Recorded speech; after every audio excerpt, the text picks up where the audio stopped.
Hey, I'm KC, and I want to talk about what it looks like when you're with the wrong partner versus when you're with the right partner. Because there is a night and day difference, let me tell you. I have had enough dating experience personally and even observing incompatible matches in my life with people around me to know what is the right partner versus what is the wrong partner. Before we dive into how to identify the right partner versus the wrong partner, I want to share with you my free PDF online dating guide that shows you step by step how to match online with high caliber people within 7 days. It's what helped me find my husband, my amazing, incredible, loving husband, and I hope it will simplify your journey with finding your right partner. So what does it look like when you're with the wrong partner? Everyone talks about red flags. Well, what do these red flags look like?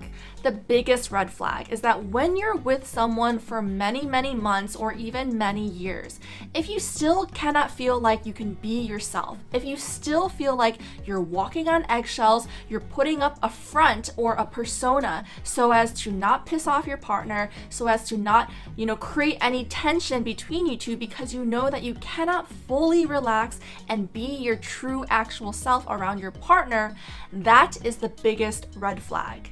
The reason why this is one of the biggest red flags that you are not with the right person, especially after spending enough extended time with them, whether that's months dating them or even years dating them, and the same conflicts keep coming up that are unresolved. And no matter how much you guys try to sit down and talk it out and hash it out, you both cannot find a common ground or a common compromise to satisfy both people, which is why these conflicts keep becoming unresolved and keep periodically popping up into your relationship time and time again. The core of this incompatibility is that you both either have very different life values or life goals. And that's why no matter how hard you guys try to find the right middle ground, it's too far apart on either extreme for there to be a happy middle compromise that doesn't make either partner feel like they're really sacrificing a true part of themselves and foregoing that part of themselves for the sake of the relationship. What happens when you cannot be your true self, your true nature, is that you have a lot of anxiety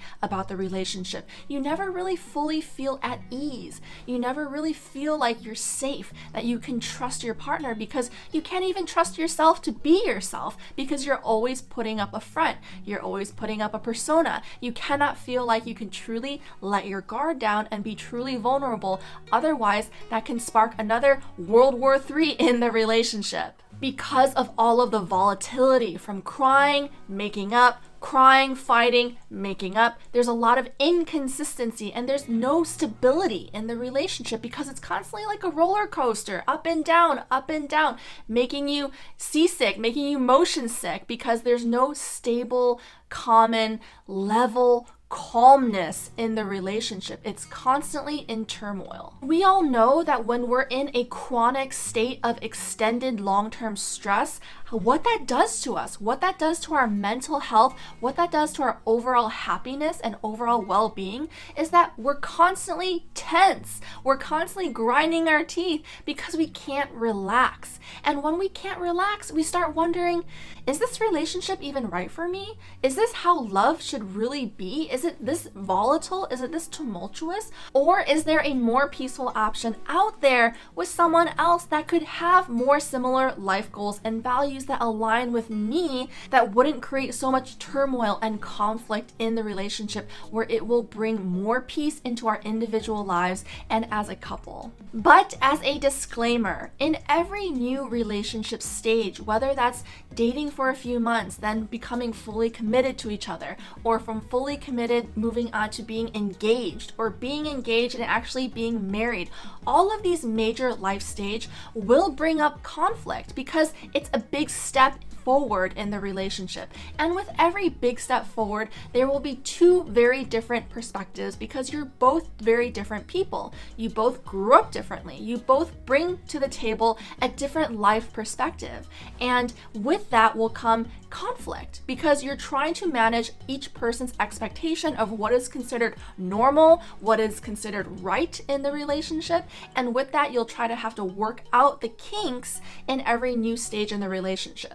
But after the stage has been worked through, after the conflicts have been settled, there should be peace again. It shouldn't be unresolved conflict carrying through the entire course of the relationship. It should be conflict, finally find a resolution, move forward.